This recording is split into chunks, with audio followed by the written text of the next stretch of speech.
দেড়টার দিকে আমি ভিতরে খাটের মধ্যে শুয়েছিলাম। তো মিলন আইসা ডাক দিছে যে, আব্দুল্লাহ বাড়িতে আছো? তো আমি ভিতর থেকে সাড়া দিছি যে কে? তো ঘরে কেউ ছিল না, আমার মা বাহিরের কলের মধ্যে জামা কাপড় দিতেছিল। তো আমি ভিতর থেকে সাড়া দেওয়ার পরেই ওই ভিতরে ঢুকে গেছে। ভিতরে ঢুকে আমার বলতেছে যে তোর বাইরে থেকে টাকা পাই, টাকাও দেস না, আবার তোর যেটা বললি ওইটাও তুই শোনস না। তো আমি আবার ওরে ইয়া দিছি যে আমি কি শুনবো তোর? এর মধ্যে আমার একটা থাপ্পড় দিয়ে আমার এই খাটের মধ্যে ফালে মানে দস্তাদস্তি করতে গেছে, আমার গাড়ির মধ্যে অনেক জায়গায় চিনি হয়ে করছে। আমি এবার দিয়ে চিৎকার দিচ্ছি আর আমার মা কলেজে দৌড়ে আসছে। আসার পরে দেখে যে অবস্থা, আমার মা আবার ওরে মানে ঝাড়ি দিয়ে বাইরে ইয়ে করছে। করার পরে পরে আমার মা চিল্লাচিল্লি করতেছে, ওর সাথে ওই আমার মারে অনেক কথাবার্তা একটা কিছু বলছে।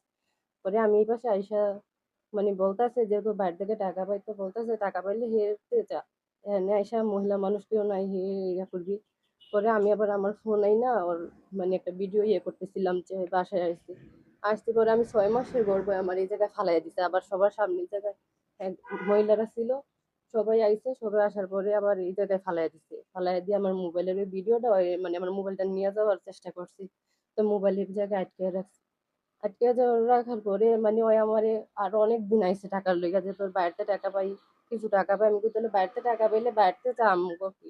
ওই আমার কইতাছে যে না, মানে খারাপ ইশারা ইঙ্গিত দিতেছে যে যদি যদি আমার কথা শুনোস তাহলে আমার আর টাকা লাগবে না। মানে আমার ভাই বাড়িতে না থাকলে আইসা এইসব প্রস্তাব দেয়। পরে আমি ওর কথা ইয়ে করি নাই, ওই দিন আইসা আমার সাথে এমন অনেক খারাপ ইয়ে টিয়ে করছি। হ্যাঁ, মোবাইলে আমি ভিডিও করতে ইয়ে করছি, ফেসবুকে আমার মানে প্রচার করতেছে না, আমারে হুমকি দিতেছে, আমার ছবি সহ এক এক কিছু পোস্ট করতেছে। মানে আমার এটা তো আমার না জানে ওরা ইয়ে করতেছে, সবার কাছে কইরা দিতেছে। তো এটা তো খারাপ ইয়ে করতেছে ওরা, এটা তো আর ইয়ে না। সবার কাছে খারাপ বানানোর জন্য আমার কিছু ছবি এডিট কইরা আবার ওই দিনের কিছু ফুটেজ ছিল ভিডিওর ওর কাছে, ওগুলা না জানে আমারে ভাইরাল কইরা সবার কাছে খারাপ বানাইতেছে। তো আমি দেশবাসীর কাছে সবার কাছে এটার ওর মিলনের বিচার চাই যে আমারে না জানে আমার এই গর্ভবতী অবস্থায় আমার সাথে এই কাজটা কেন করলো।